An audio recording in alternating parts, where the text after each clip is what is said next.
Hallelujah. യേശുവേ സ്തോത്രം, യേശുവേ നന്ദി. മാറാനാത്ത പ്രോഗ്രാമിലേക്ക് യേശു ക്രിസ്തുവിന്റെ നാമത്തിൽ ഏവർക്കും സ്വാഗതം. Price the Lord. ഇന്ന് നമ്മൾ ചിന്തിക്കുന്ന വിഷയം 127 സങ്കീർത്തനത്തിലെ 3-ാമത്തെ തിരുലിഖിതം. കർത്താവിന്റെ ദാനമാണ് മക്കൾ, ഉദരഫലം ഒരു സമ്മാനവും. പ്രിയപ്പെട്ട ദൈവമക്കളെ, വചനം കേട്ടുകൊണ്ടിരിക്കുമ്പോൾ യേശുക്രിസ്തുവിന്റെ നാമത്തിൽ സൗഖ്യമുണ്ട്. വചനം കേട്ടുകൊണ്ടിരിക്കുമ്പോൾ യേശുക്രിസ്തുവിന്റെ നാമത്തിൽ അത്ഭുതമുണ്ട്. അപ്പോസ്തല പ്രവർത്തനം 10-ാം അധ്യായം 44-ാമത് തിരുലിഖിതം. പത്രോസ് ഇത് പറഞ്ഞുകൊണ്ടിരിക്കുമ്പോൾ തന്നെ കേട്ടുകൊണ്ടിരുന്ന എല്ലാവരുടെ മേലും പരിശുദ്ധാത്മാവ് വന്നു. പത്രോസ് ഇത് പറഞ്ഞുകൊണ്ടിരിക്കുമ്പോൾ തന്നെ കേട്ടുകൊണ്ടിരുന്ന എല്ലാവരുടെ മേലും പരിശുദ്ധാത്മാവ് വന്നു. വചനം കേട്ടുകൊണ്ടിരിക്കുമ്പോൾ ആത്മാവിന്റെ അഭിഷേകമുണ്ട്. വചനം കേട്ടുകൊണ്ടിരിക്കുമ്പോൾ യേശുവിന്റെ നാമത്തിൽ രോഗസൗഖ്യങ്ങളുണ്ട്. ഒരു ഉദാഹരണം നിങ്ങളുടെ ശ്രദ്ധയിലേക്ക് ഞാൻ കൊണ്ടുവരാം. എന്റെ പേര് ടെസ്സി എന്നാണ്. ഞാൻ എറണാകുളം ജില്ലയിലെ കുഴിപ്പള്ളിയിൽ നിന്നാണ് ഇത് എഴുതുന്നത്. എന്റെ 2 കാലുകളുടെയും പെരുവിരലിൽ നഖത്തിന്റെ ഇരുവശങ്ങളിലും കുഴിനകം മൂലം എപ്പോഴും ഒരു ദുർഗന്ധം ഉണ്ടായിരുന്നു. ഇത് തുടങ്ങിയിട്ട് ഏകദേശം 16 വർഷത്തിലധികമായി. ഏത് കാലാവസ്ഥയിലായാലും ഇതുണ്ടായിരുന്നു. ചില സമയങ്ങളിൽ ആ ഭാഗം കൂടുതൽ പഴുക്കുകയും വേദന മൂലം പെരുവിരൽ ഊന്നി നടക്കാൻ പോലും ബുദ്ധിമുട്ടാകുന്നൊരു സാഹചര്യം ഉണ്ടാവുകയും ചെയ്യുമായിരുന്നു. ഞാൻ നഖം നേരെ വെട്ടിയും നഖത്തിൽ പലതരത്തിലുള്ള മരുന്നുകൾ തേച്ചും ഞാൻ പലതവണ ഇതിന്റെ സൗഖ്യത്തിന് വേണ്ടി പരിശ്രമിച്ചു. എന്നാൽ 16 വർഷമായി ഇത് കൂടുകയല്ലാതെ കുറയുന്നില്ല. അങ്ങനെ ഇരിക്കുമ്പോഴാണ് 2008 ജനുവരി മാസത്തിൽ ടെലിവിഷനിലൂടെ സഹിയോൻ ധ്യാനകേന്ദ്രത്തിൽ നിന്നുള്ള വചന ശുശ്രൂഷയിൽ ഞാൻ വിശ്വാസപൂർവ്വം പങ്കെടുക്കുകയും അന്ന് തന്നെ വെഞ്ചിരിച്ച എണ്ണ കാലിൽ വെച്ച് പ്രാർത്ഥിക്കുകയും ചെയ്തു. യേശുവിന്റെ കരസ്പർശനം എന്റെ ശരീരത്തിലുണ്ടായി. അന്ന് മുതൽ ഇന്ന് വരെ എന്റെ കാലിന്റെ ആ വേദന പിന്നെ ഉണ്ടായിട്ടില്ല. എന്റെ കാലിലെ ദുർഗന്ധം വിട്ടുമാറിപ്പോയി. ഹല്ലേലൂയ. 16 വർഷമായി 2 കാലിന്റെയും പെരുവിരൽ ചീഞ്ഞ് ദുർഗന്ധം ഉണ്ടായിരുന്ന ഈ ടെസ്സി എന്ന മകൾ ടെലിവിഷനിലൂടെ സഗിയോൻ ധ്യാനകേന്ദ്രത്തിൽ നിന്ന് ലോകത്തിലേക്ക് നൽകിയിരുന്ന ദൈവവചന ദൂത് കേട്ടുകൊണ്ടിരിക്കുകയും അപ്പോൾ തന്നെ ആത്മാവിന്റെ പ്രേരണ അനുസരിച്ച് വെഞ്ചിരിച്ച എണ്ണ ഒരു തുള്ളിയ കാലിൽ തൊട്ട് പ്രാർത്ഥിക്കുകയും ചെയ്തു. അതിന്റെ ഫലമായി 16 വർഷം ഉണ്ടായിരുന്ന പെരുവിരൽ ചീഞ്ഞുണ്ടായിരുന്ന ദുർഗന്ധം വിട്ടുപോവുകയും 2 കാലിന്റെ പെരുവിരലുകൾ സൗഖ്യം പ്രാപിക്കുകയും ചെയ്തു. ഹല്ലേലൂയ. ഇപ്പോൾ രോഗികളെല്ലാവരും പ്രാർത്ഥിക്കട്ടെ. ഓ കർത്താവേ, അങ്ങയുടെ അത്ഭുത ശക്തിയാൽ രോഗങ്ങൾ വിട്ടുപോകട്ടെ എന്ന് പ്രാർത്ഥിക്കുന്നു. അങ്ങയുടെ അത്ഭുത ശക്തിയാൽ രോഗബന്ധനങ്ങൾ അഴിയട്ടെ എന്ന് പ്രാർത്ഥിക്കുന്നു. അങ്ങയുടെ അത്ഭുത ശക്തിയാൽ ക്യാൻസർ രോഗങ്ങൾ വിട്ടുപോകട്ടെ എന്ന് പ്രാർത്ഥിക്കുന്നു. അങ്ങയുടെ അത്ഭുത ശക്തിയാൽ മാറാ രോഗങ്ങൾക്ക് സൗഖ്യം ഉണ്ടാകട്ടെ എന്ന് പ്രാർത്ഥിക്കുന്നു. രോഗമെന്തെന്ന് കണ്ടുപിടിക്കാൻ പോലും പറ്റാതിരിക്കുന്ന നിഗൂഢ രോഗങ്ങൾ യേശുവിന്റെ നാമത്തിൽ ഇപ്പോൾ നിർവീര്യമാകട്ടെ എന്ന് പ്രാർത്ഥിക്കുന്നു. Hallelujah, hallelujah, hallelujah. യേശുവേ ആരാധന, യേശുവേ സ്തോത്രം, യേശുവേ ആരാധന, യേശുവേ നന്ദി. Price the Lord. ഹല്ലേലൂയ. 127 സങ്കീർത്തനത്തിലെ 3-ാമത്തെ തിരുലിഖിതം. കർത്താവിന്റെ ദാനമാണ് മക്കൾ, ഉദരഫലം ഒരു സമ്മാനവും. അച്ഛൻ ഒരു നാൾ ഒരു ഇടവകയിൽ ധ്യാനത്തിന് ചെന്നു. ആ ധ്യാനത്തിൽ ഇടവകയിൽ ധ്യാനിപ്പിച്ചുകൊണ്ടിരിക്കുമ്പോൾ ഒരു ചെറുപ്പക്കാരനായ മനുഷ്യൻ വന്നിട്ട് അച്ഛനോട് പറഞ്ഞു, എന്റെ അച്ഛ, എന്റെ ജീവിതം മുഴുവനും ദുഃഖപൂർണമാണ്. എനിക്ക് ഒരു ദിവസം പോലും സമാധാനമില്ല, എനിക്ക് ഒരു ദിവസം പോലും സന്തോഷമില്ല.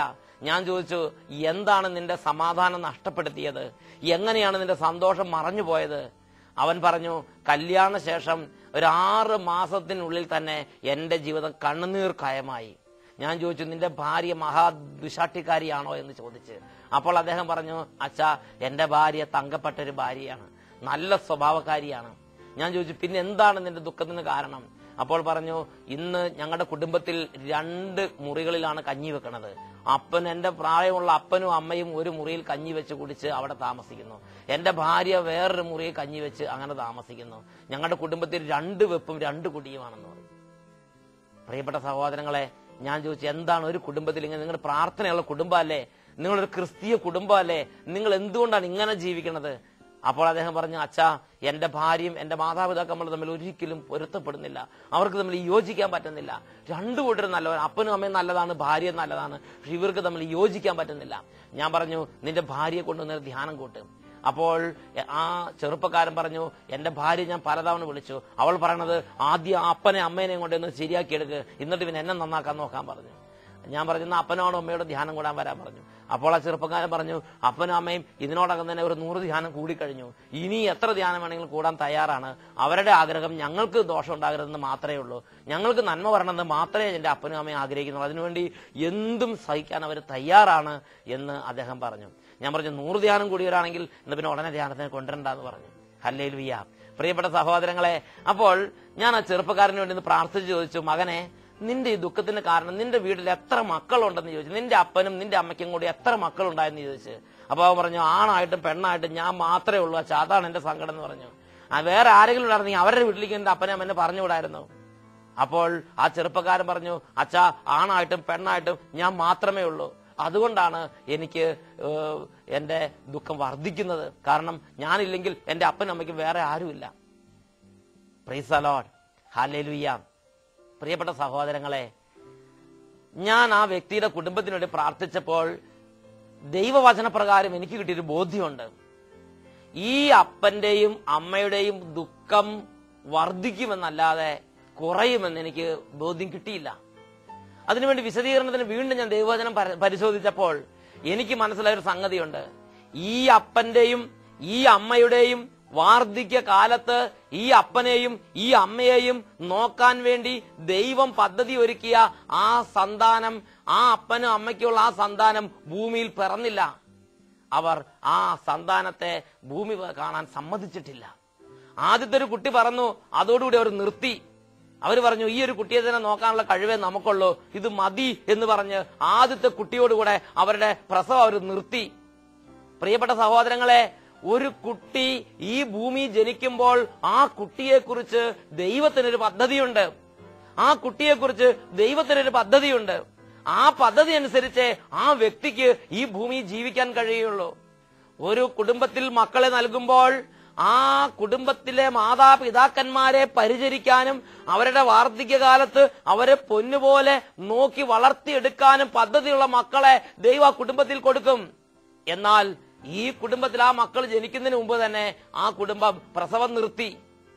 പ്രിയപ്പെട്ട സഹോദരങ്ങളെ, ഇന്ന് ഒരുപാട് മാതാപിതാക്കന്മാരുടെ വാർദ്ധക്യം കണ്ണുനീർക്കയത്തിൽ മുങ്ങിക്കിടക്കുന്നുണ്ടെങ്കിൽ അതിന്റെ പ്രധാനപ്പെട്ട ഒരു കാരണം വാർദ്ധക്യത്തിൽ ഇവരെ പൊന്നുപോലെ നോക്കാൻ ദൈവം പദ്ധതിയിട്ട് അവരുടെ കുടുംബത്തിലേക്ക് അയച്ച മക്കള് ആ കുടുംബത്തിൽ പിറക്കാൻ അനുവദിച്ചില്ല എന്നുള്ളതാണ്. ഒരു കുടുംബത്തെ ദൈവം അനുഗ്രഹിക്കുമ്പോൾ, ഒരു കുടുംബത്തെ ദൈവം ഒരുപാട് സ്നേഹിക്കുമ്പോൾ ആ കുടുംബത്തിന് നൽകുന്ന അനുഗ്രഹങ്ങളിൽ ഏറ്റവും ഉന്നതമായ അനുഗ്രഹം എന്താണെന്ന് ബൈബിൾ രേഖപ്പെടുത്തുന്നുണ്ട്.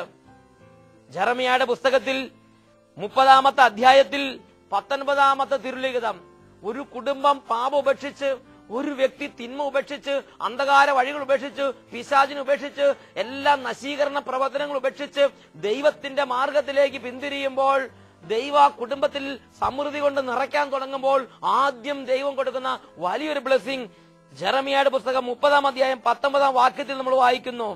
അവയിൽ നിന്ന് കൃതജ്ഞതാ ഗീതങ്ങളും സന്തുഷ്ടരുടെ ആഹ്ലാദ ആരവങ്ങളും ഉയരും. ഞാൻ അവരെ വർദ്ധിപ്പിക്കും, അവർ കുറഞ്ഞു പോവുകയില്ല. ഞാൻ അവരെ മഹത്വമണിയിക്കും, അവർ നിസ്സാരരാവുകയില്ല. ഞാൻ അവരെ വർദ്ധിപ്പിക്കും, അവർ കുറഞ്ഞു പോവുകയില്ല. ഇത് ദൈവത്തിന്റെ വലിയൊരു ഇഷ്ടമാണ്.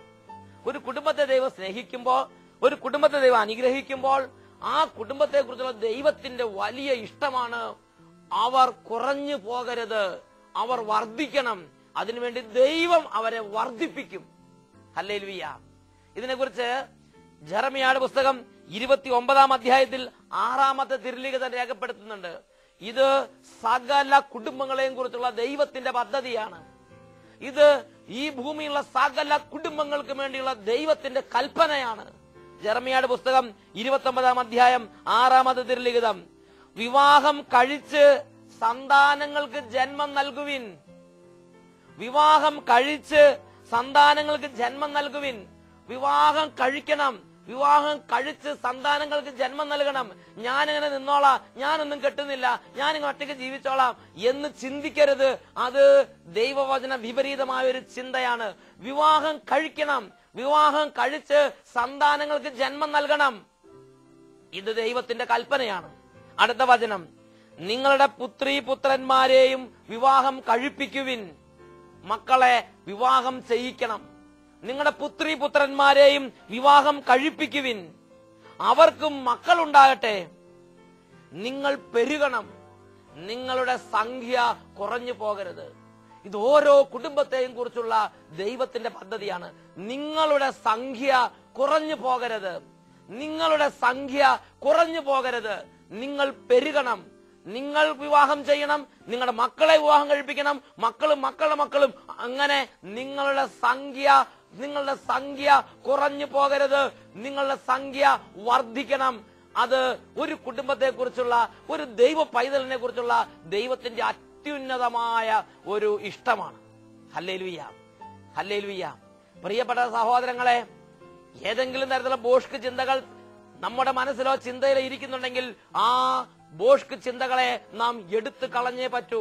ഒരു കുടുംബം അനുഗ്രഹം പ്രാപിക്കാൻ, ഒരു ദേശം അനുഗ്രഹം പ്രാപിക്കാൻ ഇങ്ങനെയുള്ള വിപരീത ദൈവവചന വിപരീതമായ ചിന്തകളെ എടുത്തു കളഞ്ഞേ മതിയാവൂ. Price the Lord. അച്ഛൻ ഒരു യൂറോപ്യൻ രാജ്യത്തിൽ പോയപ്പോൾ അവിടെ കണ്ടൊരു സംഗതിയുണ്ട്. അവിടെ ആളുകൾക്ക് മക്കളെ ജനിപ്പിക്കാൻ ഇഷ്ടമല്ല. ആളുകൾക്ക് കല്യാണം കഴിക്കാൻ ഇഷ്ടമല്ല. ആളുകൾ തമ്മിൽ കൂടി ജീവിക്കുന്ന പാർട്ട്നേഴ്സ്. വിവാഹമില്ല, രജിസ്ട്രേഷൻ ഇല്ല, ഒന്നുമില്ല. ഒരു സ്ത്രീ ഒരു പുരുഷനും ഒന്നിച്ച് താമസിക്കുക. കുറെ കാലം താമസിച്ച് കഴിഞ്ഞ് വീണ്ടും ഇറങ്ങിപ്പോവുക. വേറെ ആളുകൾ കാണുമ്പോൾ അവരുടെ കൂടെ പോയി താമസിക്കുക. പ്രിയപ്പെട്ട സഹോദരങ്ങളെ, ദൈവവചനം നിരോധിച്ചിരിക്കുന്ന ഒരു ജീവിത രീതിയാണത്. വിവാഹം കഴിക്കണം, ഉത്തരവാദിത്തങ്ങൾ എടുക്കണം, മക്കളെ ജനിപ്പിക്കണം, കുട്ടികളെ, കുടുംബാംഗങ്ങളെ, മക്കളെയും വിവാഹം കഴിപ്പിക്കണം, അവർക്ക് മക്കൾ ഉണ്ടാകണം. ഇതാണ് ഒരു കുടുംബത്തെ കുറിച്ചുള്ള ദൈവത്തിന്റെ പദ്ധതി. ഹല്ലേലൂയ. യേശുവേ സ്തോത്രം, യേശുവേ നന്ദി, യേശുവേ സ്തോത്രം, യേശുവേ നന്ദി. ഹല്ലേലൂയ. പ്രിയപ്പെട്ട സഹോദരങ്ങളെ, ഉൽപ്പത്തിയുടെ പുസ്തകത്തിൽ 2-ാമത്തെ അധ്യായത്തിൽ ഒരു ദൈവ പൈതലിനെ കുറിച്ചുള്ള ദൈവത്തിന്റെ ഏറ്റവും ശ്രേഷ്ഠമായ ഒരു അനുഗ്രഹം നമുക്ക് കാണാൻ സാധിക്കും. ഉൽപ്പത്തിയുടെ പുസ്തകത്തിൽ ദൈവം ഭൂമിയിൽ മനുഷ്യനെ സൃഷ്ടിച്ചു. മനുഷ്യനെ സൃഷ്ടിച്ച് ദൈവം മനുഷ്യനെ ഈ ഭൂമിയിൽ നിയോഗിച്ചു. അതിനുശേഷം മനുഷ്യനെ സൃഷ്ടിച്ച് ഭൂമിയിലെ സൃഷ്ടികർമ്മങ്ങളെല്ലാം പൂർത്തിയാക്കിയതിനു ശേഷം ദൈവം മനുഷ്യകുലത്തിന്റെ മേൽ നൽകുന്ന ഏറ്റവും ആദ്യത്തെ അനുഗ്രഹം, ബൈബിളിലെ ഏറ്റവും ഫസ്റ്റ് ബ്ലെസ്സിംഗ്, ഏറ്റവും ആദ്യത്തെ അനുഗ്രഹം ഉൽപ്പത്തിയുടെ പുസ്തകം 1-ാം അധ്യായം 28-ാം വാക്യത്തിൽ നമുക്ക് കാണാം. ഉൽപ്പത്തിയുടെ പുസ്തകം 1-ാം അധ്യായം 28-ാമത്തെ തിരുലിഖിതം. ദൈവം അവരെ ഇങ്ങനെ അനുഗ്രഹിച്ചു: സന്താന പുഷ്ടിയുള്ളവരായി പെരുകുവിൻ, ഭൂമിയിൽ നിറഞ്ഞ് അതിനെ കീഴടക്കുവിൻ. ദൈവം ഭൂമിയിൽ നൽകുന്ന ഏറ്റവും ആദ്യത്തെ അനുഗ്രഹം ഇതാണ്: സന്താന പുഷ്ടിയുള്ളവരായി പെരുകുവിൻ, ഭൂമിയിൽ നിറഞ്ഞ് അതിനെ കീഴടക്കുവിൻ. ഇത് സകല ജാതികൾക്കും, ഇത് സകല വംശങ്ങൾക്കും, ഇത് സകല ഗോത്രങ്ങൾക്കുള്ള അനുഗ്രഹമാണ്, സകല കുടുംബങ്ങൾക്കുള്ള അനുഗ്രഹമാണ്. നിങ്ങൾ സന്താന പുഷ്ടിയുള്ളവരായി പെരുകുവിൻ. ഒരെണ്ണമോ രണ്ടെണ്ണമായിട്ട് നിർത്തരുത്. നിങ്ങൾ സന്താന പുഷ്ടിയുള്ളവരായി പെരുകുവിൻ. സന്താനങ്ങൾ ജനിക്കുന്നത് കുടുംബത്തിന് ശാപമല്ല, സന്താനങ്ങൾ ജനിക്കുന്നത് കുടുംബത്തിന് അനുഗ്രഹമാണ്. എത്ര കൂടുതൽ മക്കളുണ്ടോ അത്രയും കൂടുതൽ അനുഗ്രഹമാണ് കുടുംബത്തിനുള്ളത്. ഇന്ത്യൻ പ്രധാനമന്ത്രിയായ ഡോക്ടർ മൻമോഹൻ സിംഗ് അദ്ദേഹത്തിന്റെ പ്രധാനമന്ത്രി പദത്തിന്റെ ആദ്യ കാലഘട്ടങ്ങളിൽ അദ്ദേഹം ലോകത്തെ മുഴുവൻ നിരീക്ഷിച്ചിട്ട് ഒരു വലിയ സത്യം പ്രഖ്യാപനം ചെയ്തു: ജനസംഖ്യ രാജ്യത്തിന്റെ ബാധ്യതയല്ല, രാജ്യത്തിന്റെ ആസ്തിയാണ്. ജനസംഖ്യ രാജ്യത്തിന്റെ ബാധ്യതയല്ല, ജനസംഖ്യ രാജ്യത്തിന്റെ ആസ്തിയാണ്. അത് വളരെ പ്രധാനപ്പെട്ട ഒരു ദൈവിക രഹസ്യമാണ്. ഹല്ലേലൂയ. ജനസംഖ്യ, കുടുംബത്തിൽ അംഗങ്ങൾ പെരുകുന്നത് കുടുംബത്തിന് ബാധ്യതയല്ല, കുടുംബത്തിന് സമ്പത്താണ്. കുടുംബത്തിലെ മക്കൾ, നമുക്ക് പണം ഉണ്ടാക്കാം, ഭൂമി ഉണ്ടാക്കാം, നമുക്ക് കാറ് വാങ്ങാം, പലതരത്തിലുള്ള സമ്പത്ത് കുടുംബത്തിന് ശേഖരിച്ചു കൂട്ടാം. എന്നാൽ ഒരു കുടുംബത്തിന് ദൈവം നൽകുന്ന സമ്പത്താണ് മക്കള്. ഒരു കുടുംബത്തിന്റെ അടിസ്ഥാന സമ്പത്താണ് മക്കള്. വീണ്ടും നോഹയുടെ കാലത്ത് ജലപ്രളയം വന്ന് വംശവംശം നശിച്ചു പോയി. അതിനുശേഷം വീണ്ടും ഭൂമിയിൽ പുതിയ വംശം രൂപപ്പെടുകയാണ്. അപ്പോൾ ദൈവം വന്ന് വീണ്ടും അനുഗ്രഹിക്കുന്ന രംഗം ഉൽപ്പത്തിയുടെ പുസ്തകത്തിൽ 9-ാം അധ്യായത്തിൽ 1-ാമത്തെ വാക്യത്തിലുണ്ട്. 2-ാമത്തെ മനുഷ്യവംശത്തിന്റെ ആദ്യത്തെ ബ്ലെസ്സിംഗ്. ഉൽപ്പത്തിയുടെ പുസ്തകം 9-ാം അധ്യായം 1-ാമത്തെ വാക്യം: നോഹയെയും പുത്രന്മാരെയും അനുഗ്രഹിച്ചുകൊണ്ട് ദൈവം പറഞ്ഞു, സന്താന പുഷ്ടിയുണ്ടായി പെരുകി ഭൂമിയിൽ നിറയുവിൻ. അപ്പോഴും ദൈവം കൊടുക്കുന്ന ആദ്യത്തെ അനുഗ്രഹം സന്താന പുഷ്ടിയുണ്ടായി പെരുകുവിൻ എന്നുള്ളതാണ്. വീണ്ടും ദൈവം അബ്രാഹത്തെ വിളിക്കുന്നുണ്ട്. ഒരു പുതിയ ജനത്തിന് രൂപം നൽകാൻ വേണ്ടി ദൈവം അബ്രാഹത്തെ വിളിക്കുന്നു. ഉൽപ്പത്തിയുടെ പുസ്തകത്തിൽ 15-ാമത്തെ അധ്യായത്തിൽ നമുക്ക് കാണാൻ സാധിക്കും. ദൈവം അബ്രാഹത്തിന്റെ അടുത്ത് വന്ന് അബ്രാഹത്തിന് വലിയൊരു അനുഗ്രഹം കൊടുക്കുകയാണ്. അതാണ് ഉൽപ്പത്തിയുടെ പുസ്തകം 15-ാം അധ്യായം 1-ാമത്തെ വാക്യം. അബ്രാമിന് ദർശനത്തിൽ കർത്താവിന്റെ അരുളപ്പാടുണ്ടായി, അബ്രാം ഭയപ്പെടേണ്ട, ഞാൻ നിനക്ക് പരിചയാണ്, നിന്റെ പ്രതിഫലം വലുതായിരിക്കും. ഉടനെ അബ്രാഹാം മറുപടിയായി ദൈവത്തോട് പറയാണ്, ദൈവമേ, ഒരു കുഞ്ഞിക്കാല് പോലും, ഒരു സന്താനം പോലും എനിക്കില്ല.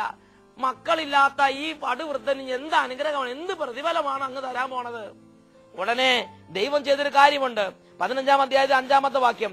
അവിടുന്ന് അവനെ വീടിന്റെ പുറത്തേക്ക് കൊണ്ടുവന്നിട്ട് പറഞ്ഞു, ആകാശത്തേക്ക് നോക്കുക, ആ കാണുന്ന നക്ഷത്രങ്ങളുടെ എണ്ണം എടുക്കാൻ നിനക്ക് കഴിയുമോ?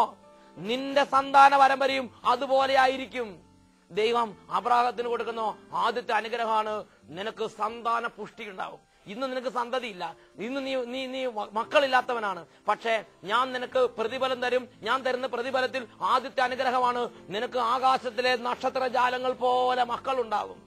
വീണ്ടും ഇസ്ഹാക്ക് ജനിച്ചതിന് ശേഷം ദൈവം അബ്രാഹത്തോട് പറഞ്ഞു, നീ ഇസ്ഹാക്കിനെ കൊണ്ടുവന്ന് മോറിയ മലയിൽ എനിക്ക് വേണ്ടി ബലിയർപ്പിക്കുക. അങ്ങനെ തന്റെ ഏകജാതനെ ദൈവത്തിന് വേണ്ടി ബലിയർപ്പിക്കാൻ മോറിയ മലയിൽ കൊണ്ടുചെന്ന് കയ്യും കെട്ടി കാലും കെട്ടി വിറകിന്റെ മുകളിൽ വെച്ച് വാളെടുത്ത് വെട്ടി കഴുത്ത് മുറിക്കുന്ന ആ രംഗത്തിലേക്ക് എത്തി. അപ്പോൾ ദൈവം മുകളിൽ നിന്ന് അത്ഭുതകരമായി ഇടപെട്ടു. അബ്രാം, നീ കുട്ടിയെ കൊല്ലരുത് എന്ന് പറഞ്ഞ് ദൈവം ഇടപെടുന്ന രംഗം ബൈബിളിൽ നമുക്ക് കാണുവാൻ സാധിക്കും. ദൈവത്തിന് അബ്രാഹത്തിന്റെ ബലി വളരെ ഇഷ്ടമായി. മനസ്സ് നിറഞ്ഞ് ദൈവം വന്ന് ആ ഇസ്ഹാക്കിനെ കയ്യും കാലും കെട്ടി വിറകിന്റെ മുകളിൽ വെച്ച് കത്തിക്കുന്ന ആ രംഗത്ത് വെച്ച് ദൈവം മനസ്സ് നിറഞ്ഞ് അബ്രാഹത്തെ അനുഗ്രഹിക്കാൻ വേണ്ടി വാ തുറക്കുന്ന രംഗം നമുക്ക് അവിടെ കാണുവാൻ സാധിക്കും. അപ്പോഴും ദൈവം കൊടുക്കുന്ന ആദ്യത്തെ അനുഗ്രഹം ഉൽപ്പത്തിയുടെ പുസ്തകം 23-ാം അധ്യായം 16-ാം വാക്യത്തിൽ കാണാം. നിന്റെ ഏകപുത്രനെ പോലും എനിക്ക് തരാൻ മടി കാണിക്കാത്തത് കൊണ്ട് ഞാൻ ശപഥം ചെയ്യുന്നു, ഞാൻ നിന്നെ സമൃദ്ധമായി അനുഗ്രഹിക്കും. നിന്റെ സന്തതികളെ ആകാശത്തിലെ നക്ഷത്രങ്ങൾ പോലെയും കടൽ തീരത്തെ മണൽത്തരികൾ പോലെയും ഞാൻ വർദ്ധിപ്പിക്കും. ദൈവം എപ്പോ അനുഗ്രഹം കൊടുത്താലും ആദ്യം കൊടുക്കുന്ന അനുഗ്രഹമാണ്, നിനക്ക് ഞാൻ സന്താന പുഷ്ടി നൽകും. വീണ്ടും ഇസ്ഹാക്കിന്റെ കുടുംബജീവിതത്തിലേക്ക് വരാം. ഇസ്ഹാക്കിന്റെ കുടുംബജീവിതത്തിൽ ദൈവം ഇസ്ഹാക്കിനെ അനുഗ്രഹിക്കുന്നുണ്ട്. ഇസ്ഹാക്കിന്റെ ഭാര്യ റെബേക്ക സ്വജനങ്ങളുടെ ഇടയിൽ നിന്ന് ഇസ്ഹാക്കിന്റെ ഭവനത്തിലേക്ക് മടങ്ങുകയാണ്. അങ്ങനെ റെബേക്കയെ ഇസ്ഹാക്കിന്റെ അടുത്തേക്ക് കൊണ്ടുവരുമ്പോൾ റെബേക്കയുടെ കൂടപ്പിറപ്പുകളും കുടുംബാംഗങ്ങളും എല്ലാവരും ഒരു കൂട്ടമായി നിന്ന് അവസാന വിടപറയൽ രംഗമുണ്ട്. ആ വിടപറയൽ രംഗത്ത് കൂടപ്പിറപ്പുകളെല്ലാം റെബേക്കയെ നോക്കി കരങ്ങൾ വീശി പറയുന്നൊരു ആശീർവാദ വാക്കുണ്ട്. അവരാശീർവദിച്ചുകൊണ്ട് പറഞ്ഞത് എങ്ങനെയാണ്? നീ ആയിരങ്ങളുടെയും 10,000-ങ്ങളുടെയും അമ്മയായി മാറുക. നീ 1000-ങ്ങളുടെയും 10,000-ങ്ങളുടെയും അമ്മയായി മാറുക. ഇന്നത്തെ സ്ത്രീകൾക്ക് ഇത് ദഹിക്കുമോ ഇങ്ങനത്തെ ഒരു ആശീർവാദം? പ്രിയപ്പെട്ട സഹോദരങ്ങളെ, ഇത് കുട്ടികൾ ഉണ്ടാകുന്നത് നാണക്കേടായ സംഭവമല്ല. കുട്ടികൾ 5, 10, 12, 15 ഒരു ഭവനത്തിൽ ഉണ്ടാകുന്നത് നാണക്കേടായി കരുതുന്നത് ദൈവവചന വിപരീതമായ ഒരു മനോഭാവത്തിന്റെ ഉടമയാണ്.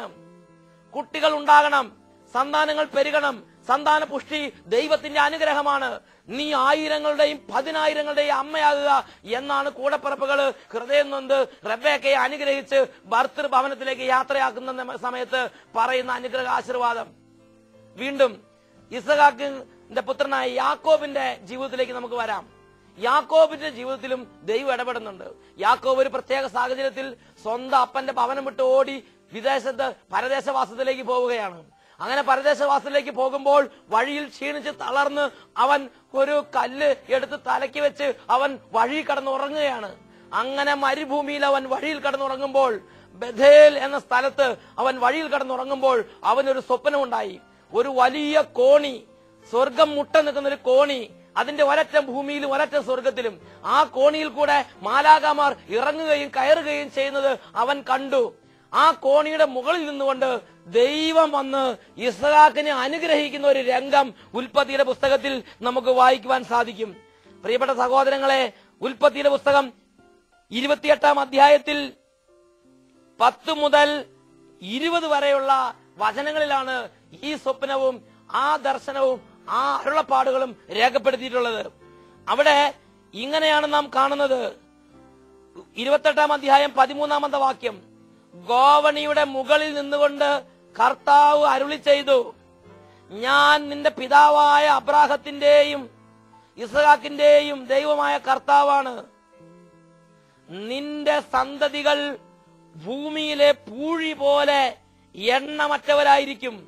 കിഴക്കോട്ടും പടിഞ്ഞാറോട്ടും തെക്കോട്ടും വടക്കോട്ടും നിങ്ങൾ വ്യാപിക്കും. നിന്നിലൂടെ നിന്റെ സന്തതിയിലൂടെ ഭൂമിയിലെ ഗോത്രങ്ങളെല്ലാം അനുഗ്രഹിക്കപ്പെടും. ഹല്ലേലൂയ. അപ്പൊ ദൈവം യാക്കോബിന് പ്രത്യക്ഷപ്പെട്ട് നൽകുന്ന അനുഗ്രഹങ്ങളിൽ ഏറ്റവും ആദ്യത്തെ അനുഗ്രഹമാണ്, ഞാൻ ഭൂമിയിലെ പൂഴി പോലെ നിനക്ക് സന്താന പുഷ്ടി നൽകി നിന്നെ അനുഗ്രഹിക്കും. Praise the Lord. അബ്രാഹത്തിന്റെയും ഇസ്ഹാക്കിന്റെയും യാക്കോബിന്റെയും നമ്മുടെ പൂർവ്വപിതാക്കന്മാരുടെ ജീവിതത്തിൽ ദൈവം പ്രത്യക്ഷപ്പെട്ട് നൽകുന്ന ഏറ്റവും ആദ്യത്തെ അനുഗ്രഹമാണ് സന്താന പുഷ്ടി. ധാരാളം മക്കൾ ഉണ്ടാകട്ടെ, ആകാശത്തിലെ നക്ഷത്രങ്ങൾ പോലെയും ഭൂമിയിലെ മണൽത്തരി പോലെയും മക്കൾ ഉണ്ടാകട്ടെ എന്ന് ദൈവം അനുഗ്രഹിക്കുകയാണ്. ഇതൊരു മോശമായ കാര്യമാണെങ്കിൽ ദൈവം അങ്ങനെ അനുഗ്രഹിക്കുമോ? മക്കൾ കൂടുതൽ ജനിക്കുന്നത് ഒരു മോശമായ സംഗതിയാണെങ്കിൽ, കുടുംബത്തിന് ദോഷമാണെങ്കിൽ, ഒരു ദോഷം കുടുംബത്തിൽ ദൈവം അനുവദിക്കുമോ? പ്രിയപ്പെട്ട ദൈവമക്കളെ, എത്ര മക്കൾ കൂടുതലുണ്ടോ അത്രയും കൂടുതൽ അനുഗ്രഹമുണ്ട്. ഈ അടുത്ത കാലത്ത് യൂറോപ്യൻ രാജ്യങ്ങളിൽ അച്ഛൻ കാണുന്ന ഒരു പ്രത്യേകതയുണ്ട്. നയോ കാറ്റക്കുമൻ എന്ന് പറഞ്ഞൊരു സമൂഹം. ആ സമൂഹത്തിൽ ദൈവവചനം പഠിച്ചവരാണ്. അവര് ദൈവം എത്ര മക്കളെ തന്നാലും സ്വീകരിക്കും എന്ന് ദൈവസന്നിധിയിൽ ഹൃദയത്തുറവിയോടെ ഏറ്റുപറയുന്നവരാണ്. ആ കുടുംബങ്ങളിൽ 10ഉം 12ഉം മക്കൾ ജനിക്കുന്നുണ്ട്. ഇന്ന് യൂറോപ്യൻ രാജ്യങ്ങളുടെ ഒരു പ്രതീക്ഷ ഈ നയോ കാറ്റഗോമൻ സമൂഹങ്ങളാണ്. കാരണം മറ്റ് ഒരുപാട് കുടുംബങ്ങളിൽ മക്കളില്ല. ജനിക്കുന്ന മക്കളുടെ വ്യഭിചാര സന്തതികൾ. അങ്ങനെ ശക്തിയില്ലാത്ത തലമുറ വരുമ്പോൾ വളരെ അനുഗ്രഹത്തിന്റെ തലമുറ നയോ കാറ്റഗോമൻ എന്ന് പറഞ്ഞ ഈ സമൂഹത്തിൽ നിന്ന് രൂപപ്പെടുന്നുണ്ട്. ആ കുടുംബങ്ങളിൽ 10ഉം 12ഉം മക്കളുണ്ട്. അത് രാജ്യത്തിന് പോലും പ്രതീക്ഷയാണ്. ഹല്ലേലൂയ. പ്രിയപ്പെട്ട ദൈവമക്കളെ, മക്കൾ ജനിക്കണം, മക്കൾ ധാരാളമായി ഉണ്ടാകണം. 1-2 മക്കൾ മതി എന്നുള്ളത് ദൈവവചന വിപരീതമായ ഒരു ഈടർച്ച വെക്കുന്ന ദുരുപദേശമാണ്. ആ ദുരുപദേശത്തെ അല്ല, ദൈവവചനത്തിന്റെ ഉപദേശത്തെയാണ് ഒരു ദൈവപൈതൽ സ്വീകരിക്കേണ്ടത്. ദൈവവചനം നൽകുന്ന അനുഗ്രഹങ്ങളിൽ ശ്രേഷ്ഠമായ അനുഗ്രഹമാണ് ഒരു വ്യക്തിയെ ദൈവത്തിന് ഇഷ്ടപ്പെടുമ്പോൾ, ഒരു വ്യക്തിയെ ദൈവത്തിന് പ്രീതികരമാകുമ്പോൾ, ദൈവം ആ കുടുംബത്തെ മനസ്സ് നിറഞ്ഞ് അനുഗ്രഹിക്കുമ്പോൾ ദൈവം നൽകുന്ന ആദ്യത്തെ അനുഗ്രഹമാണ്, നിനക്ക് ധാരാളമായി മക്കളുണ്ടാകട്ടെ, നിന്റെ സന്തതികളെ ഞാൻ വർദ്ധിപ്പിക്കും, നിന്റെ കുടുംബാംഗങ്ങളെ ഞാൻ വർദ്ധിപ്പിക്കും, പെരുകണം. ഇത് ദൈവാനുഗ്രഹമാണ്. ഈ നിമിഷങ്ങളിൽ നമുക്ക് പ്രാർത്ഥിക്കാം. കർത്താവേ, ഈ വചനം കേട്ടുകൊണ്ടിരിക്കുന്ന കുടുംബങ്ങളിൽ ഏതെങ്കിലും കുടുംബങ്ങൾക്ക് മക്കളില്ലെങ്കിൽ ആ കുടുംബങ്ങളിലെല്ലാം മക്കൾ ജനിക്കട്ടെ. അബ്രാഹത്തിനും ഇസ്ഹാക്കിനും യാക്കോബിനും നൽകിയ അനുഗ്രഹങ്ങളെല്ലാം ആ കുടുംബങ്ങൾക്ക് ലഭിക്കട്ടെ. കർത്താവേ, ഏതെങ്കിലും കുടുംബങ്ങളിൽ 1-2-3 മക്കൾ മതി എന്ന് ചിന്തിച്ചിരിക്കുന്ന കുടുംബങ്ങളുണ്ടെങ്കിൽ ആ കുടുംബങ്ങളിൽ നിന്ന് അന്ധകാരത്തിന്റെ ഇടർച്ച വെക്കുന്ന ഉപദേശങ്ങൾ നിർവീര്യമാകട്ടെ. ദൈവവചനത്തിന്റെ ഉപദേശം, അനുഗ്രഹത്തിന്റെ ഉപദേശം, കുടുംബത്തിന്റെ അനുഗ്രഹത്തിന്റെ അടിസ്ഥാനങ്ങളെ കുടുംബങ്ങളിൽ പുനഃസ്ഥാപിക്കാനുള്ള ദൈവകൃപ ആ കുടുംബങ്ങൾക്ക് ലഭിക്കട്ടെ. കർത്താവേ, ഇതിനെതിരായി ഉപദേശം കൊടുക്കുന്ന ആരെങ്കിലും ഉണ്ടെങ്കിൽ ആ വ്യക്തികളുടെ മേൽ ഇപ്പോൾ ദൈവത്തിന്റെ ആത്മാവ് പ്രവർത്തിക്കട്ടെ. വചനം പഠിച്ച് ദൈവത്തിന്റെ ഇംഗിതമറിഞ്ഞ് ദൈവത്തിന്റെ മനസ്സനുസരിച്ച് ലോകത്തെ ഉയർത്താൻ, ലോകത്തെ അഭിവൃദ്ധിയിലേക്ക് നയിക്കാൻ ആ മക്കളുടെ ഹൃദയങ്ങളെ ദൈവമേ പരിശുദ്ധാത്മാവിനാൽ പ്രകാശിപ്പിക്കണമേ. Hallelujah, hallelujah, hallelujah, hallelujah. യേശുവേ ആരാധന, ആരാധന. യേശുവേ സ്തോത്രം, സ്തോത്രം. യേശുവേ നന്ദി, യേശുവേ സ്തോത്രം, യേശുവേ നന്ദി. Price the Lord. ധാരാളം മക്കൾ ജനിക്കട്ടെ. ഹല്ലേലൂയ.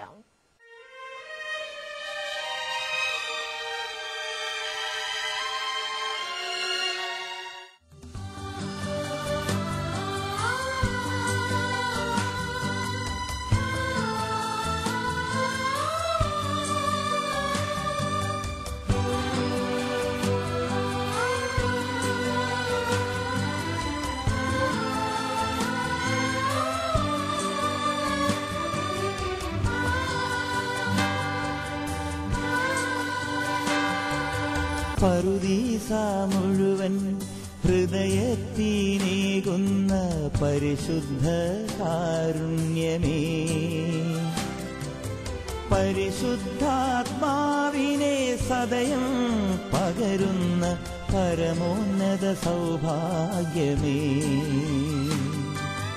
മരുന്നല്ല ലേപനമല്ല നിൻ കാരുണ്യ തിരുവോസ്തിയാണെന്റെ പുണ്യം.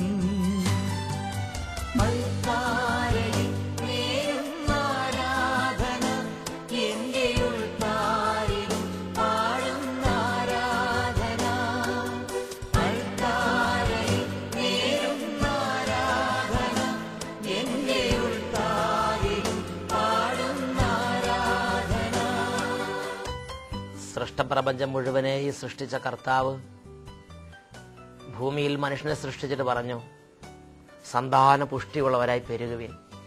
ഈ നിമിഷം ഏതെങ്കിലും കുടുംബത്തിൽ ജനിക്കുന്ന മക്കൾ എപ്പോഴും രോഗികളാണെങ്കിൽ, ഏതെങ്കിലും കുടുംബത്തിൽ ഗർഭം അലസിപ്പോകുന്ന കുടുംബങ്ങളുണ്ടെങ്കിൽ, ഏതെങ്കിലും കുടുംബത്തിൽ ജനിക്കുന്ന മക്കൾ കൂടെ കൂടെ മരിച്ചു പോകുന്ന അന്തരീക്ഷം ഉണ്ടെങ്കിൽ, ഏതെങ്കിലും കുടുംബത്തിൽ ഏതെങ്കിലും തരത്തിലുള്ള പ്രത്യേക സാഹചര്യം നിമിത്തം മക്കൾ ജനിക്കാൻ തടസ്സമുണ്ടെങ്കിൽ ആ തടസ്സങ്ങളെല്ലാം വിട്ടുപോയി ദൈവത്തിന്റെ അടിസ്ഥാന സമ്പത്തായ സന്താന പുഷ്ടി കുടുംബങ്ങളിൽ സമൃദ്ധമായി ഉണ്ടാകാൻ വേണ്ടി പ്രാർത്ഥിക്കുന്നു. കരങ്ങൾ ഉയർത്തി മക്കൾക്ക് കുടുംബത്തിൽ കേടുകൂടാതെ വളരാനുള്ള തടസ്സങ്ങളെല്ലാം വിട്ടുപോകാൻ വേണ്ടി പ്രാർത്ഥിക്കുന്നു. രോഗങ്ങൾ, പാരമ്പര്യ ബന്ധനങ്ങൾ, തിന്മകൾ, തകർച്ചകൾ വിട്ടുമാറിപ്പോട്ടെ കർത്താവെ. കർത്താവെ, ഗർഭ അലസി പോകുന്ന കുടുംബങ്ങളിൽ കൂടെ കൂടെ ഗർഭഛിദ്രം ഉണ്ടാകുന്ന എല്ലാ സാഹചര്യങ്ങളിലേക്ക് ഞങ്ങളുടെ ശക്തി വ്യാപരിക്കട്ടെ.